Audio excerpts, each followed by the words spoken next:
In this video, I'll be showing you my 1 in 350 scale Japanese Battleship Yamato. The plastic kit is by Tamiya, the detail upgrade kit is by Raw, and the deck is by ArtWox. This is by no means the most detailed or advanced Yamato kit on the market. It's roughly middle of the pack.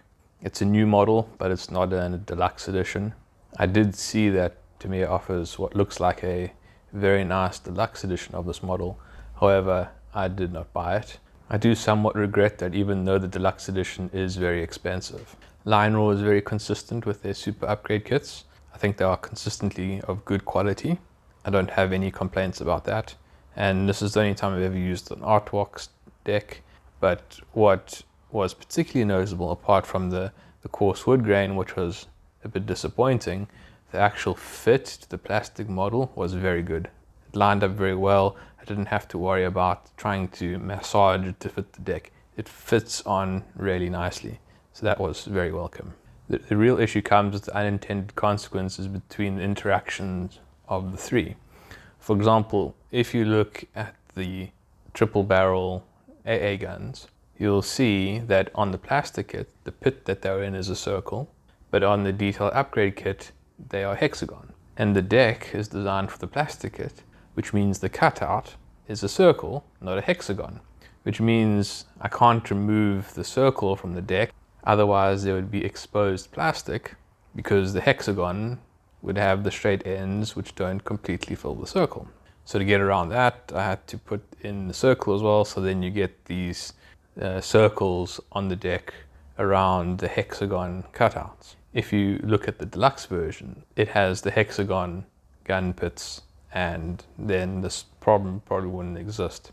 Apart from interactions like that, which I can't reasonably blame on any of the manufacturers of these kits, my experience has been very positive. The reason why I chose to build the Yamato is very simple, and it is that a collection of battleships would not be complete without the Yamato. The Yamato was the lead ship of the heaviest class of battleships ever built, and heaviest by a long way. Its normal displacement was 65,000 tons compared to the next biggest, being the Iowa class, which was around 50,000 tons. The Yamato ships were also very long. They were the second longest ships. The only longer ships were the Iowa class, which were a considerably faster battleship. And of course, what Yamato is known best for is having the largest caliber of guns ever fitted to a warship. That is 9 18.1 inch guns. One of the reasons why the Yamato was such a large ship was that the Japanese designed her to fight multiple US battleships simultaneously. The Japanese knew they would be unable to outbuild the US in the number of ships, so they thought what they would be able to do is build a handful of almost super battleships and then use those battleships to engage multiple US battleships simultaneously. The Yamato is a legendary ship, which is simply a must-have in any collection of battleships. The Yamato is also a good example of what fascinates me about late-era battleships, and that is this interplay between technology and the rise of the aircraft carrier. And that is quite evidently seen in Yamato's service history. Despite the huge firepower that Yamato could bring to bear, she only participated in one surface engagement. The last operation that the Yamato participated in was Operation Tengo. Operation Tengo was a desperate attempt by the Japanese to defend Okinawa, which the Allies planned to use as a staging area for the invasion of the Japanese home islands. Yamato and 9 other warships were to sail from Japan to Okinawa, and the Yamato was to beach itself on the island and to become, in effect, an unsinkable fortress. Unfortunately for the Japanese, the Allies were able to intercept radio transmissions which revealed the plan, and the US Navy dispatched aircraft from 8 carriers to intercept the Japanese force. Over a period of nearly 4 hours, the Yamato was hit by at least 11 torpedoes and 6 bombs. The Yamato eventually capsized, and its magazine detonated, after which she rapidly sunk. The greatest battleship that was ever built was sunk by aircraft. The US Navy lost 10 aircraft in this engagement.